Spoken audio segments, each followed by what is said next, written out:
Well, hello, hi, it is me, it is I, small town Didi, you're a Khadi, on these very internet.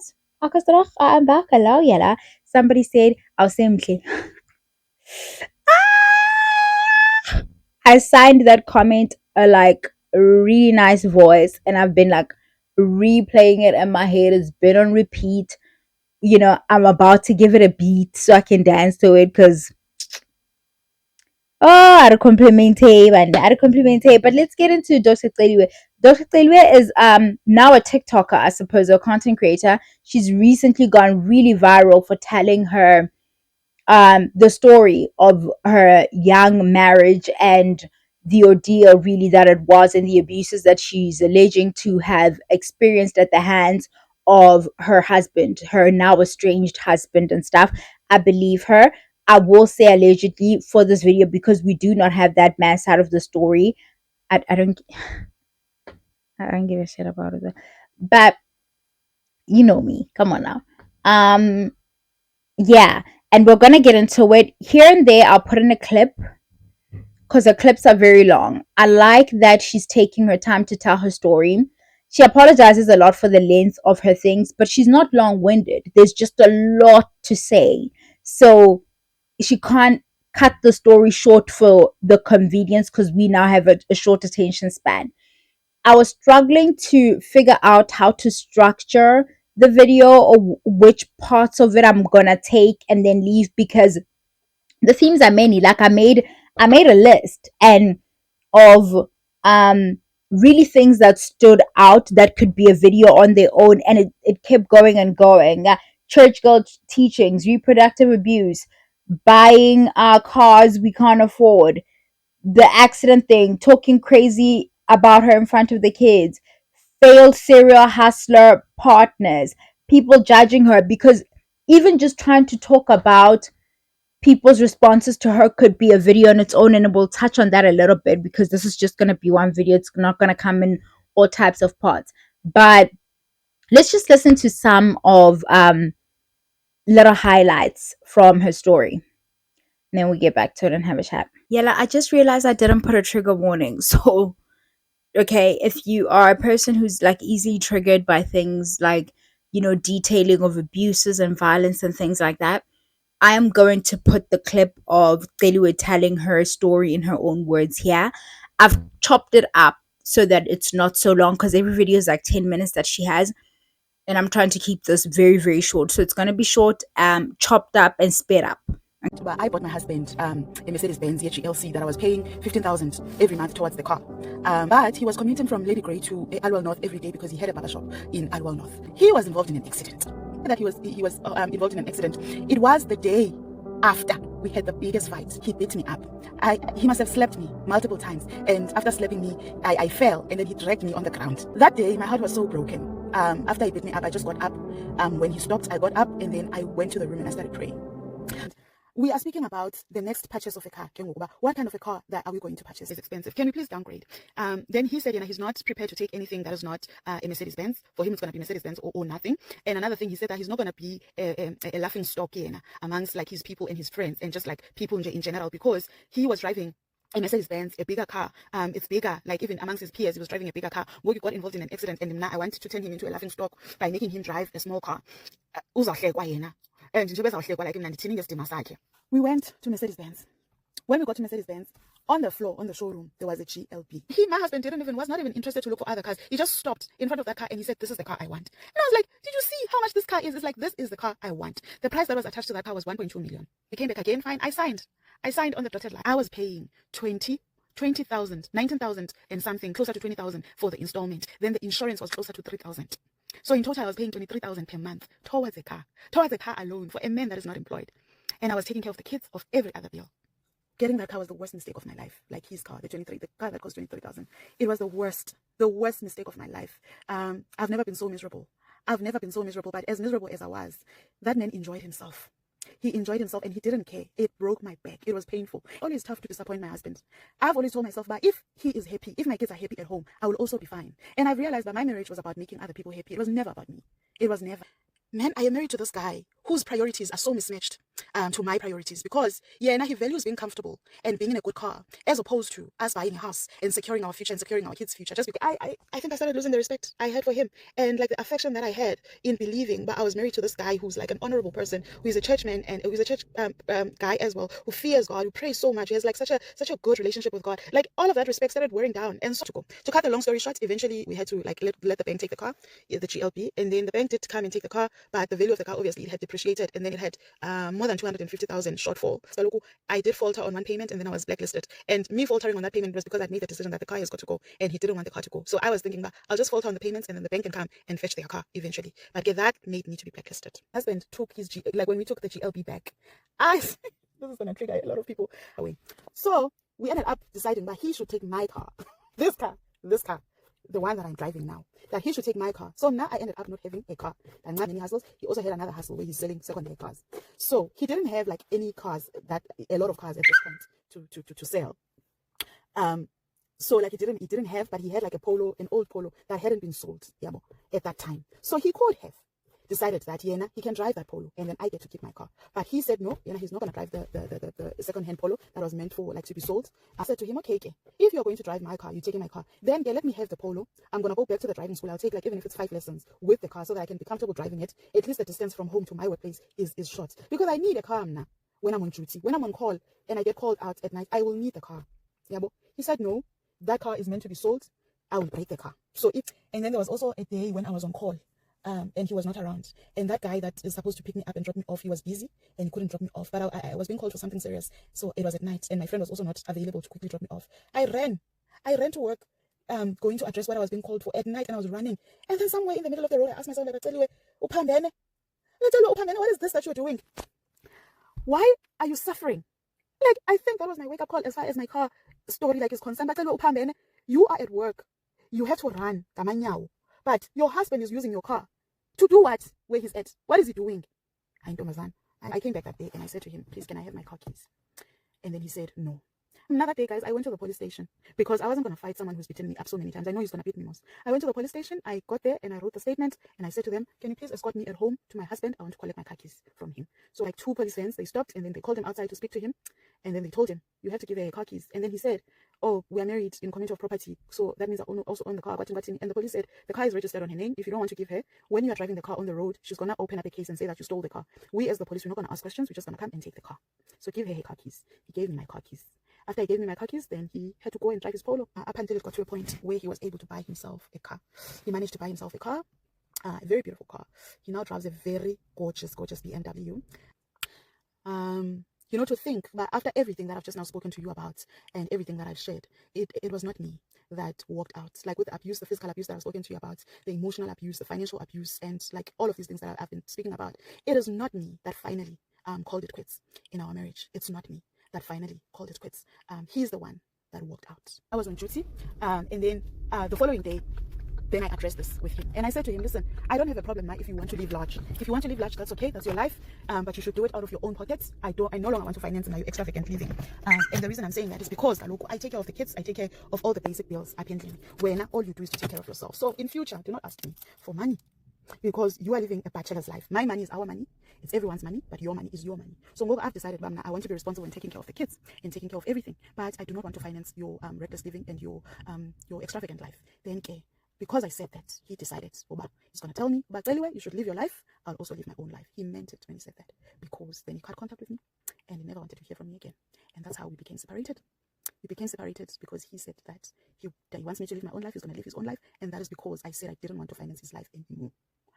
He's gone. Okay? He's gone. He's driving his own car. He's gone. And he doesn't support his kids, but I don't care. Even if he doesn't want to. He's living his life and I've been living my life since.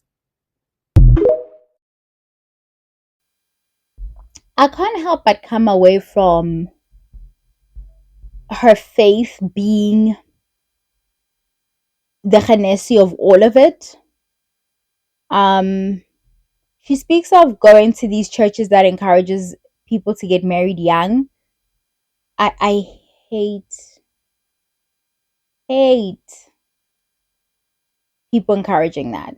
I really cannot stand people encouraging a young girl to disrupt her life in order to accommodate this thing that's not going anywhere. That is also not an accomplishment. So she's encouraged to marry young. She's like 22, 23, I think, when she says they get married to this husband of hers, Kurungasha going on. She mentions obviously that he has a salon. He's running a salon where he has to travel this crazy distance because she's now out in a rural area doing her community service. You know, the doctors have that year of ComServe that they do. And she's out there in the wilderness, and she with her intern pay takes out goes to the dealership and gets him a car that she has to pay 15k for monthly, that he gets to drive, and she walks to work. She says, work is not that far. But what rubbish. And this is why I'm like, the themes are so many. We've seen it. There's an expectation when people get into certain professions to show up a certain way.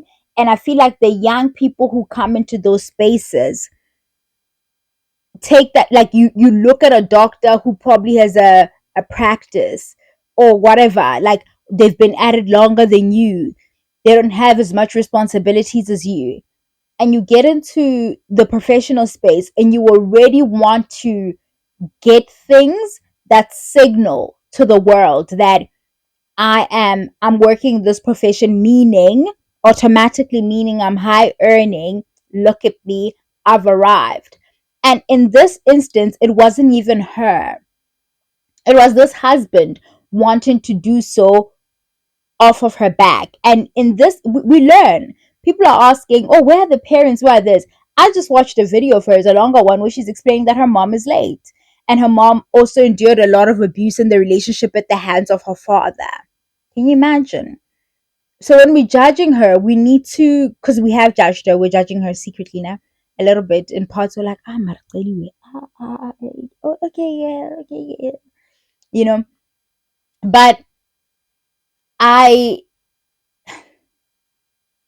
this is why we talk about marriage not being an accomplishment, and then people look at us like we're crazy. It's not. It's not. If you go to school now and you get your degree and somebody comes and tries to accuse you of, I don't know, plagiarism, something you didn't do, you're going to fight to hold on to that qualification and clear your name, because that you worked hard for, right? It benefits you. It increases your earning potential. A lot of the marriages you're finding yourselves in don't do that. A lot of women are enduring this kind of financial abuse from being partnered to men, and really being partnered to the man's ego. And you acquiesce and you constantly just like trying to appease, and it's never going to be enough. Once a man sees that you're willing to pay 15k a month for him to have a nice vehicle, and he doesn't treat you nice, he treats you like shit, you're willing to walk to work, you're willing, and this is the stuff she's talking about that she's having to forgive herself for, that she basically was like to him at some point, hey, can we get out of this situation? I can't afford to pay for this, whatever.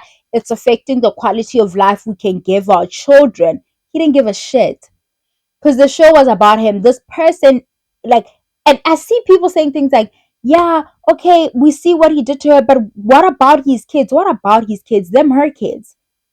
Those are extension of her. Those aren't, like, he doesn't give a shit about them like that. Are you okay? Why do you guys think men give a shit about their kids like that? More especially, why do you think abusive men give a shit about their kids? Nala, I'm confused with that narrative. Oh, but their kids. He doesn't give a shit about anybody, babe. Not a damn body. She pays for this car. She says they get into a fight and then he hit her. This is what she's alleging. And then she goes, she prays about it. She tells God, that's another thing. The Lord really does help those who help themselves. You guys would do a solid. I think I'm gonna start giving Christian girl classes, because they're not Lady John. You need to start praying the right prayers. If it's prayer you're gonna lean into, you can't pray for 3 years for the Lord to change somebody's heart. Clearly, that's not on the agenda, babe. Switch it up. Ask for something else. Ask for an exit plan. Oh, and not for you. You see, but it's like he leaves and then he gets into a car crash that's a right toll for the vehicle, the one that she's paying 15k for. And then she's like, she made arrangements to go and pick him up with a friend, and they came back. And when they came back, they just prayed. This is the spiritual manipulation of things. Somebody who just put hands on you the night before is now this man of the cloth. I find the faith, and it's not the only one. If, even just like in cultural terms, I find the beliefs that we have in place as a society to always be abusive to women or coercive somehow, like always trying to get us to think better is gonna come, even though we're actively living in hell. Actively, like it's keeping you from revolting, keeping you from saying, I gotta get out of here because there's the promise. It's almost like living under like capitalism's thumb, and then like being okay with it because when you die you're going to.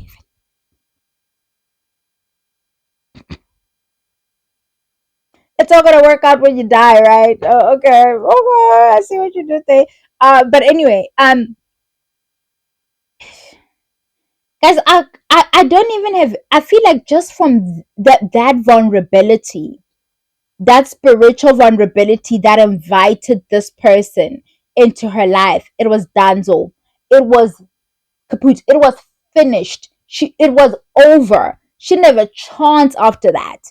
And I feel us saying online things like, "Oh, but after that accident, because after she had that accident, after he had that accident, he now wanted a more expensive vehicle." Or at least he says to her, "I don't want to drive anything that's less than a Mercedes Benz because what about my pride? My Zdima babe, Siriti Saga. How am I going to show up around my friends now not driving a Mercedes? I need a Merc in my life, girl." They go to the dealership, and this time she picks him up something for 23k. Monthly, she needs to pay that 23k and raise children. What do you mean? What do you mean? You're a general practitioner at that. You are having to sacrifice the quality of life that your children can have, because she talks about the fact that they would have to stay in a rural area, meaning that it also like mean um lesser schooling opportunities for her kids. But that man didn't care about that, because what, how much do you want to bet? Because it sounds like they almost live separate lives. Like she would work here and then he would be wherever he is. How much do you want to bet he was cruising around in the vehicles that she was paying for with these hoes? And they thought it was his. They thought he's the successful salon owner. Because they do it. I've been young. Before, believe it or not, it's happened to me. I was young. There were men around my friends, mostly not really me, but pursuing, and then you learn later, or you now clock when you're older, that weren't even his shit. A lot of them do that. The thing where you nurses buy cars and then they drop you off at your job with your car. It's already not tracking. They drop you off. Why must he drop you off? Why doesn't he have his own car? Why? This detailing lets me know that he didn't just hate her, he resented her for her success. A lot of men, when I tell you the call is coming from inside the house, Lerata, people are jealous of you and the devil. You guys are going to be shocked the last day when God is looking at you like, no, my son wouldn't do that. I mean, I might kick him out, but that's still my baby. And he wouldn't do that because it's you. It's really all you. It's the devil. It's this, it's that. Meantime, the ops is in the bed with you. And you know it. Deep down inside, you know it. He resented her. A lot of men feel entitled to success. And not from, I worked hard for it, just from a point of, men deserve this kind of financial success. Men deserve to have the stature in society. And when they see it on a woman, they are repulsed by it. Completely, it's like he will worked her to the bone so he could have things that he could show other people because it was about him. Not even, oh, my son is going to this really expensive school, or look at the home that we're building. We have healthy savings. No, at no point did this man care about that. And I'll touch on the. But how did she get with a Nigerian? Because what, the South African men are not doing this on a daily. Your little boyfriend is not angry that you're graduating, huh? Your little boyfriend Wamupedi is not trying to propose to you at your graduation ceremony in order to make it about him. That's not happening. Hmm? Your little Zulu boyfriend is not punching you in the face. It's just the Nigerian man doing it. Oh, it's because she got with a Nigerian man. Just a week ago, you were on their side because it was Anel. All of a sudden, you understood them.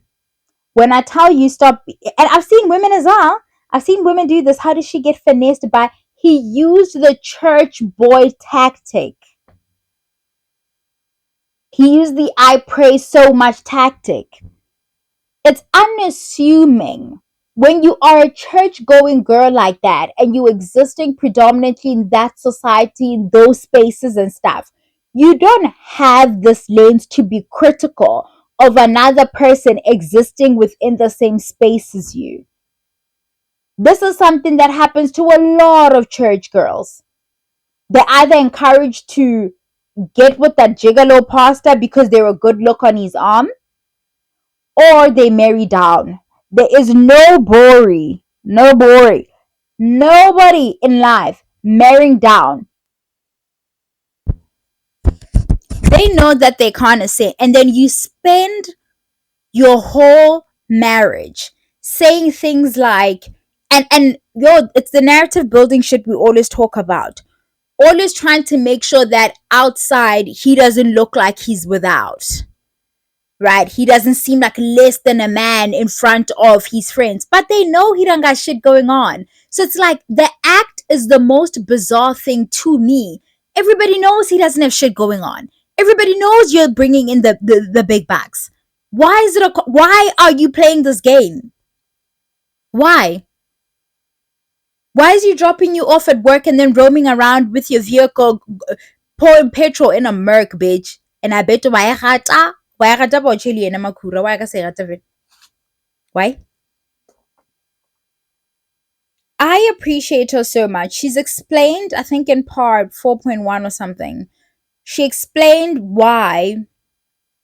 she why she's doing this, why she's telling her story. And in place of judging her, I think we would do ourselves a service and just listen. Listen, take our lessons, and talk about what needs to be done differently. I'm going to talk to the church girlies quickly. I think if you are an active person in the church, there needs to be more spaces in the church where you guys actually tell these girls the truth. You guys do a lot of lying in the church, and even if it's not explicit, it's by omission, and it ends up harming young girls like Celiwe. When there's a man who's standing on the pulpit who's saying things that you know don't work in favor of women, you sit there and you bite your tongue, fine. And then when there's like Monday girls' Bible studies and stuff, you must find a tactful way to broach these conversations that don't seem like grandstanding, but that get your point across. I need to see the little girls, you guys. Especially the little girls whom you can tell are looking up to you. If you are that girl with that pretty life on the outside, you have a burden on you, like, as these are your sisters in Christ, especially your younger sisters in Christ, to be honest with them about how to partner. I don't believe in dating down. I do not believe in dating down, not for the reasons that I feel like there's a divine order of things where men are supposed to be the providers, protectors. We know they can't do either of those things, and women are just supposed to perform this, like, role that is natural, and it's so divine, divine, divine. I don't believe in that. I do, however, believe in the fact that we've been socialized the way we've been socialized. The man's ego simply cannot cope. Not a lot of them can cope in situations where they aren't the guy. Like, there must be, even if they're not the guy in the world, they at least get to be that in the relationship, right? I'm bringing in the bacon and I am all of that stuff. You will suffer as a overachieving or just achieving woman. You will suffer in a relationship if you partner as an underachiever. There is no way to dress it up. I say this as a feminist. It does not work. It does not work because they don't abandon their socialization when they partner you. They come into it with these angst. They're not happy for you when you're graduating. They're not happy for you when you get a promotion at your job. Catching an attitude, visibly wanting to throw their toys. Can't even hide it. But it's the rest of us that are so jealous of you. Aren't really supportive. The only time they seem supportive of something that you're doing is if they feel like you're gonna fail at it anyway. You know them. You've been partnered with them. It does not work to do that to young women. And you, as the women in leadership positions in churches, or even just that you are older and maybe they look to you for some kind of spiritual counseling or something like that, being dishonest or less than forthcoming, I don't understand if Jesus is co-signing that, because I don't think so. This may feel extreme, but it's common. Every day you do things, you sacrifice a little bit of yourself to appease this thing that's never going to say, oh, that's enough, thank you. You're never going to get a thank you, and you were never going to get a sorry. And to the end, Celiwe is not getting any of that stuff. People are pointing out that she would have stayed in that situation. That situation is only over because he left. Can you imagine? I told you to pray for that exit plan. And let's go fella modimo pelo though, hey? Because that's another way you end up in like situations that are not meant for you. Because you decided to start making your own decisions halfway, marrying dudes like this. This man's last name is on um her qualification certificate. I would be pissed. You guys know I don't believe in taking people's last names, right? One of my good friends, her mom, the name was just there for years after she had split with the person, and then years later she changed it because she's like, oh no, my headstone is gonna read that person's name. I can't have all of that. My mom as well had a colleague who they called her Makaman Man her whole career, like Makaman Man, Makaman Man. And only when she divorced this man, one day she snapped at everybody and said, you guys keep calling me, and lately I feel like you call me too much just because I'm no longer with this person. No, they call you the same like amount that they were calling you before. Just now you can hear that it's not your name. You remember that it's not your name now. Staying for the kids. Celiwe says her mom put up with her dad's abuse, and she's got really bad memories of those situations of her mom having blue eyes, and they lived in a shack, and she says her mom would just say no gituchipolu or whatever, she'd just make up a story about, and then she found herself in a situation where she was having blue eyes and making up stuff about what's happened to her. People who, because of the obsession of wanting to keep that family unit together, oh, I'm not gonna take their dad away from them. Being partnered to you should not dictate whether or not a person chooses to be an active father. then deep down you know that man is not an active father. He just happens to be living in this. He's a father because it's convenient. Keeping a marriage together for the sake of the children is a cop out, and you guys, you need to cut it out at this point. You cannot allow your children to watch you endure any kind of abuse. Financial, your girl children, your boy child, it doesn't matter. Because they're gonna take those things on. And I know when we grow up in situations where it's like, oh, I will never do that. I saw my mang do that, and I learned that that's not what you like. I don't want that. But 9 times out of 10, a lot of the guys that beat up their girlfriends had abusive fathers as well. They didn't like it when it was their moms getting punched. They promised themselves, I will never raise my hand to a woman, but it's learned behavior. And it's not giving them an excuse, but they didn't work through it. They didn't solve anything through it, but they learned, like, their psyche somewhere, subconsciously, they in their subconscious, like a memory bank, they know that you solve a situation by putting hands on somebody. It's there. There's no such thing as staying for the kids. There isn't. She talks about in that video how the little boy started acting out and having tantrums at school when things had gotten really, really bad. And she says since the separation, the kids have been thriving at school.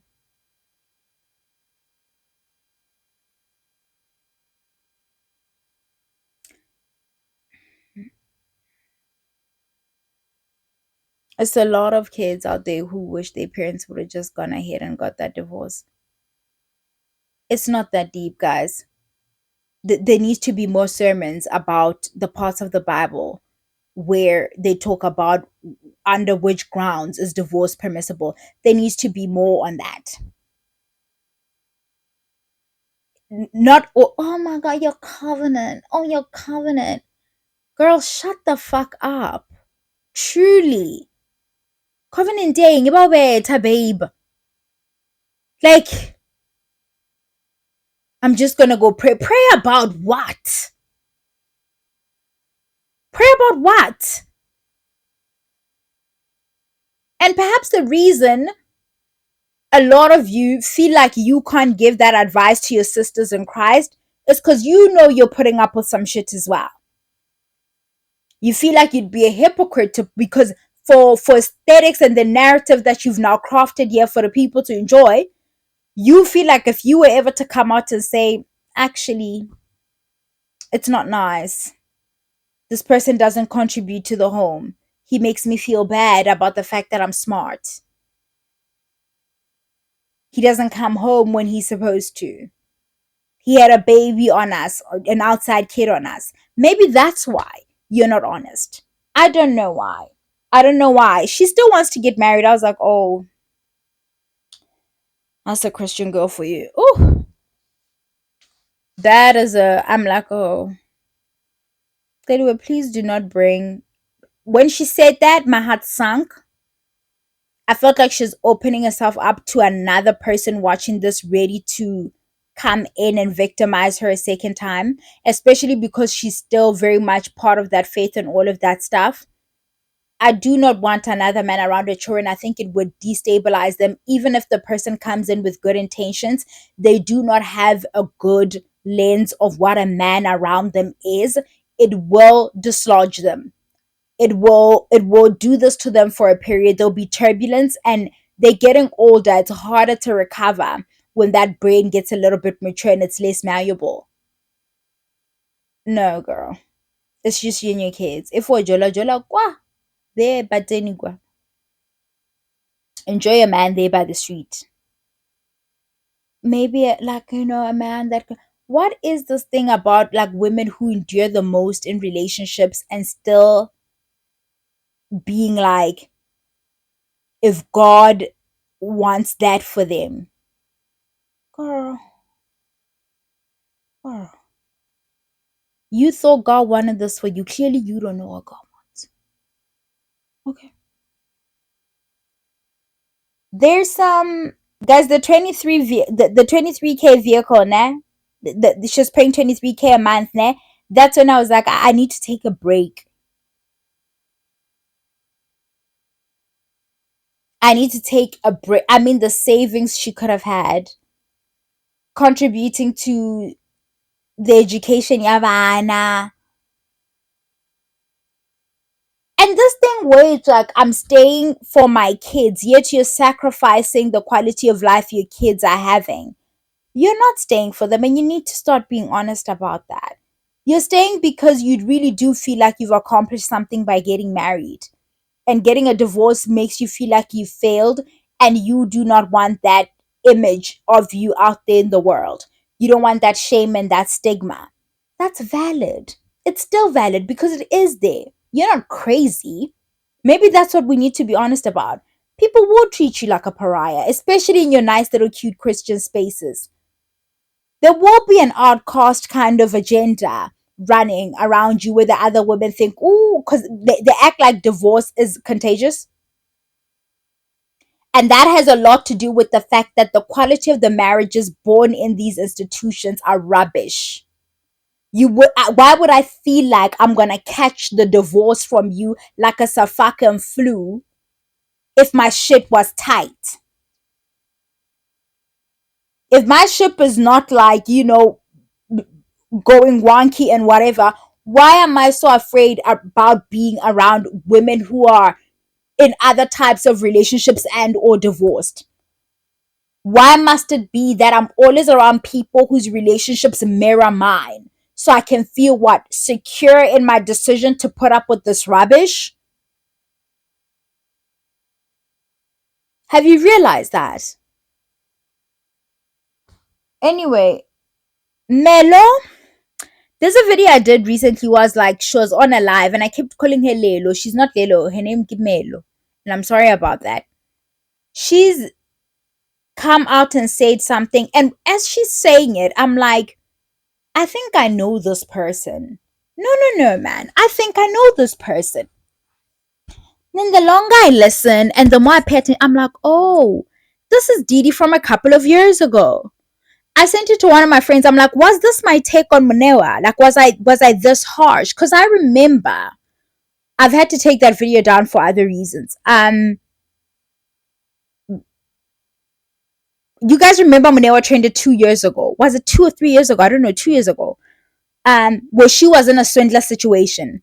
And I was not as empathetic towards the situation, but I never blamed her for her abuse. I'm gonna clip a bit of what Mela had to say here, and then I'll also put in the description box the link to the TikTok video, and then you can go through her profile because she came back and doubled down, honey. She said like she's sticking to her guns, okay? I don't think I was as empathetic for Munewa as I could, and this is a hard one for me. Okay, this is me eating humble pie right now. I guess you can call it growth or whatever. That said, I'm not all the way completely like, I think perhaps my lens with Celiwe is that she was also so young. It's the Christian element of stuff, and that's not me saying when you're older you can't get taken advantage of. Um or manipulated or whatever the issue is. I think it would help if I was to go through my stuff and see.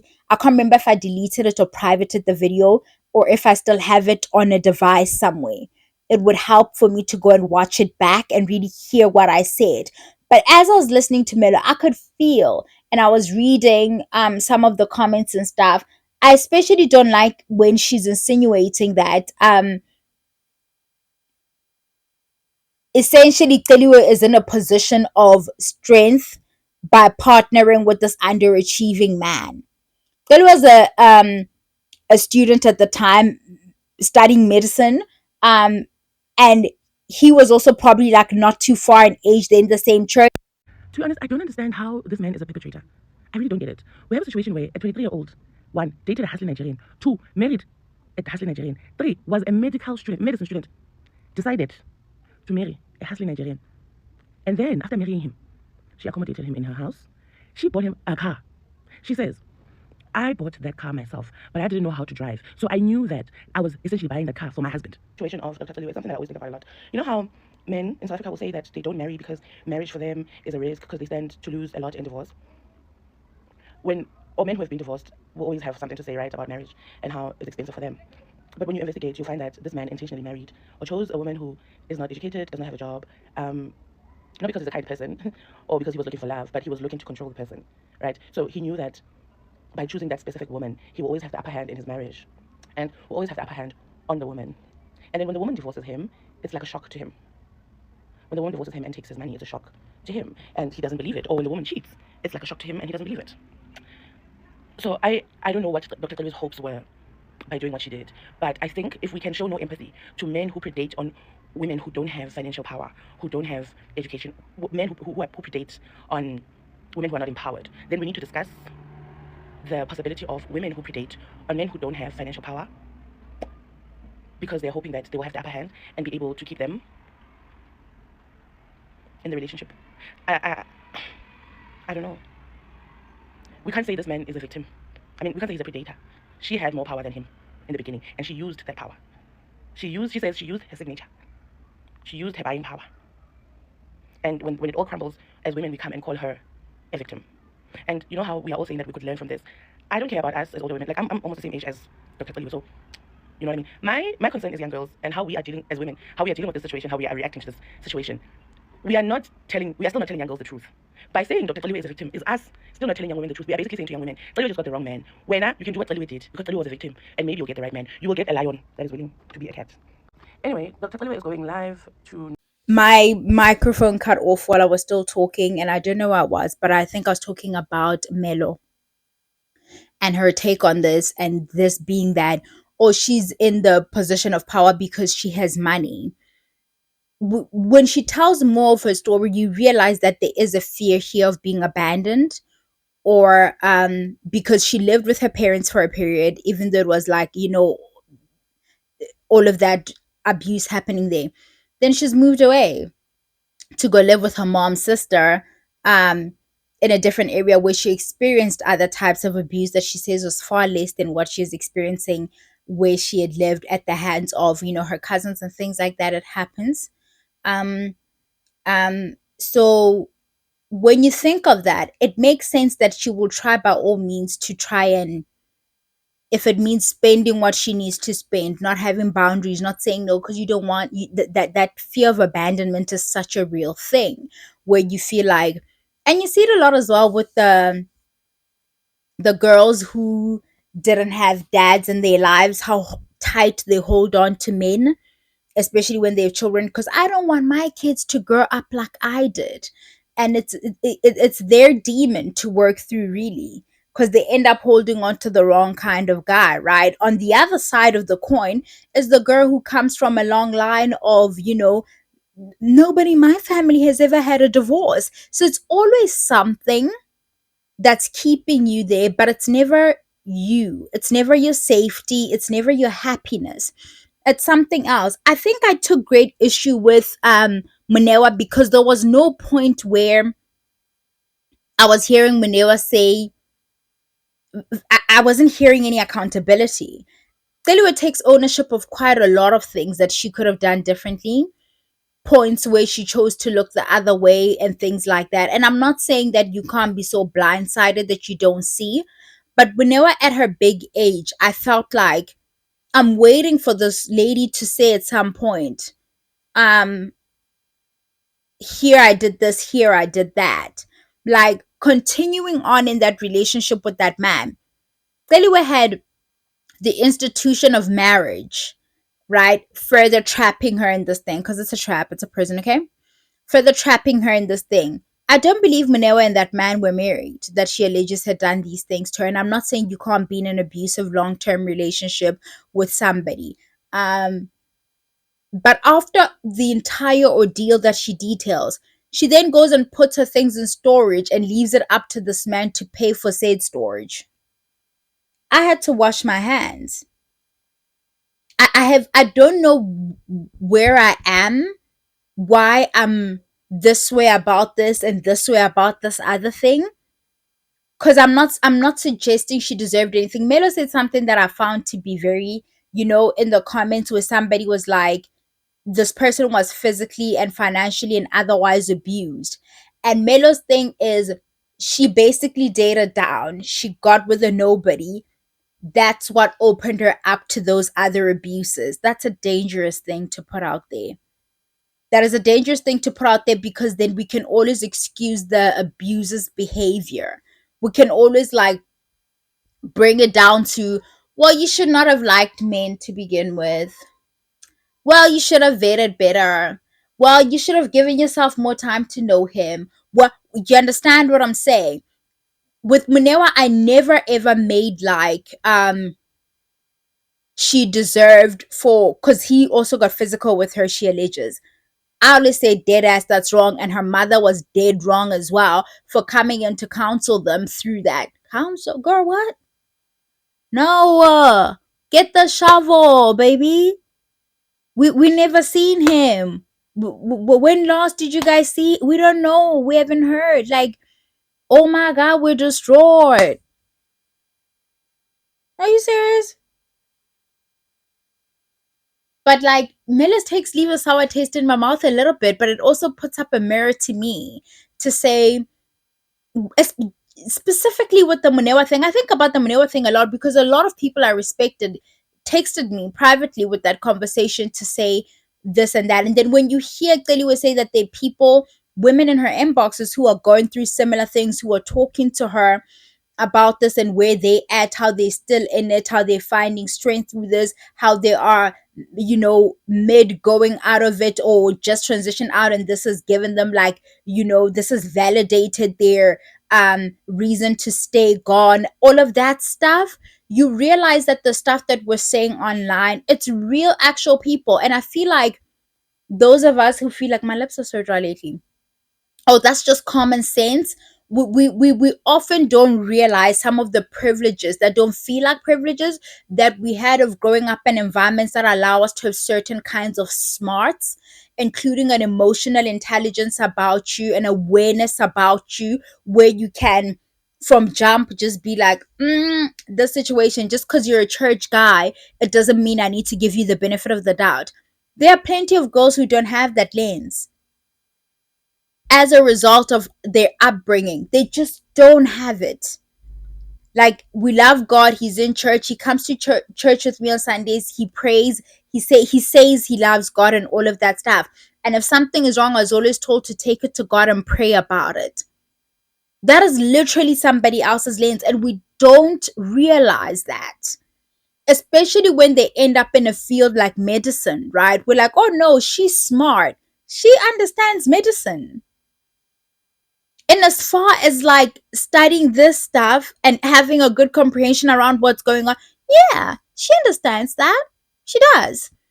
But she also understands that divorce is a taboo in her religion. She also understands that she wants a two-parent household for her kids. If she just continues to pray about it, surely God will hear her and surely it would get better. I don't like Melo's take, you guys. I don't want to lie. I feel like there's a tough love thing about her that I experienced as well in that live that she was at. And for lack of a bit like better phrasing, a moving like a man, like individual kind of pursuits which don't sit well. Um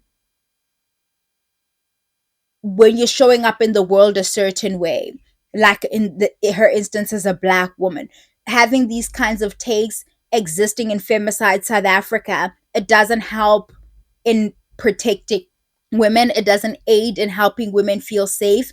When you shame people about the abuses they've experienced and things like that, it just makes them want to retreat and not tell the story, and that is in itself a protection for the abuser. Okay, that is us emboldening the abuser to carry on in that pattern, knowing that there will be no repercussions really. There definitely no social consequences whatsoever after this. There's a woman, someone in his life, who's probably seen the story that's gone viral. She called and asked him, hey, this story, and he said, my baby mama's crazy, yo.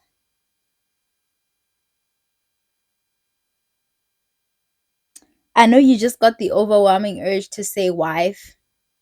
Don't mean shit, bitch. Do not mean shit. She went to the police station to get her car.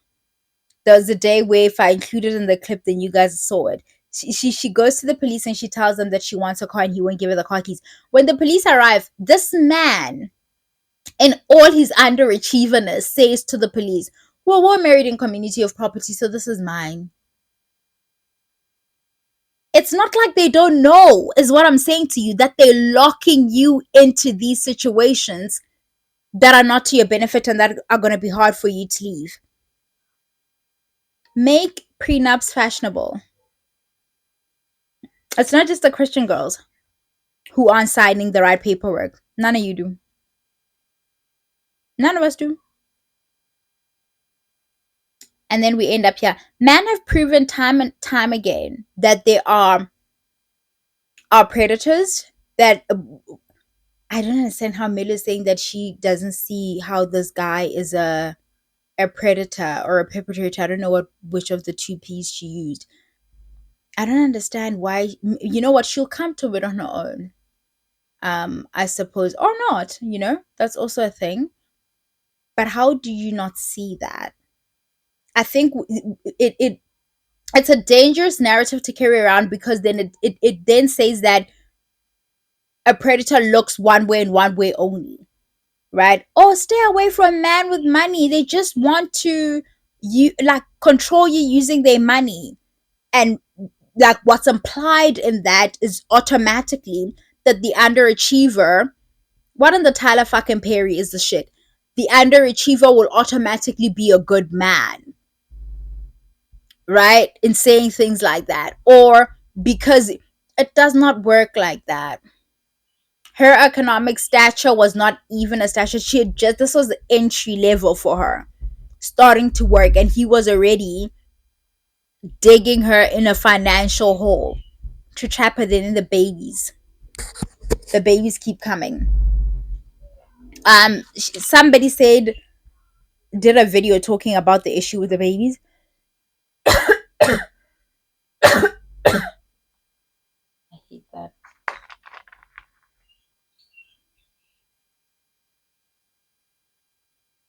Annoying.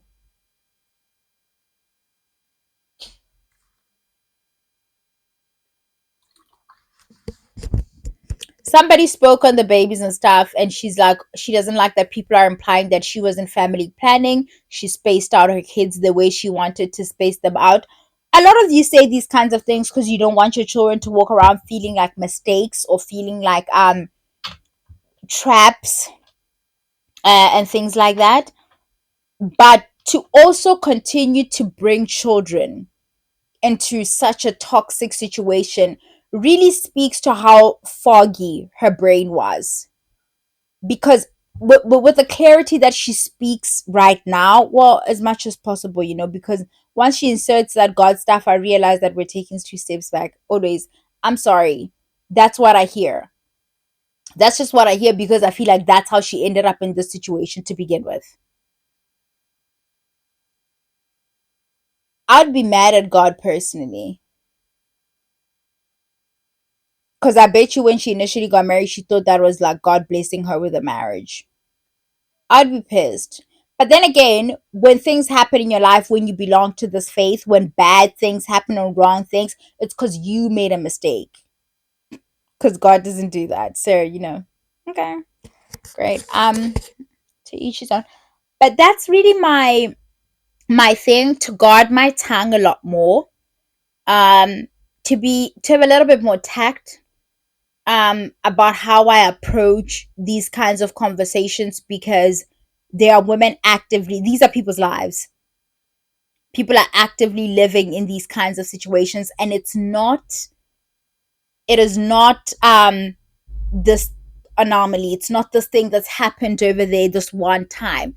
Even in households where you find that both people are teachers, I've heard of situations where the man is just not contributing to the household in the same degree because he's too busy buying trinkets and all types of stuff, where he can like be a peacock to the rest of his gents, and show up in the world a certain way, while not taking care of the home front and making the woman do the bulk of that work. But she gets to walk around and say she has a husband and that she's married. I got the ring. They get to walk around and do all of that stuff. It's a trap, and I'm tired of saying it. but I'm gonna keep saying it because the churches have not stopped doing the marrying kids too young. I just saw pictures of another little couple that just got married and they're saying that little boy is a prophet. I'm like, oh, that just means that's code for gigolo. I don't give a shit. Anytime you hear, cause like you can't disprove it.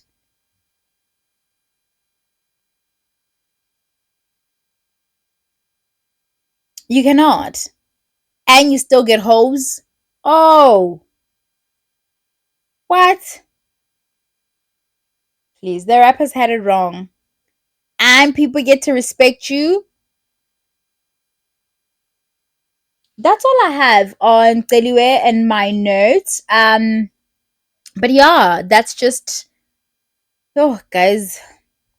What else does she say? She said something about feeling very fortunate and privileged that she at least still has her education so she can finally give her kids the life she wants her kids to have. I think that's probably something she's gonna struggle with the most, the fact that she put her kids through this. Um she is still willing to fight for this relationship, guys. That man left her. Oh, my husband, nah. Mwah. Bye, Yella.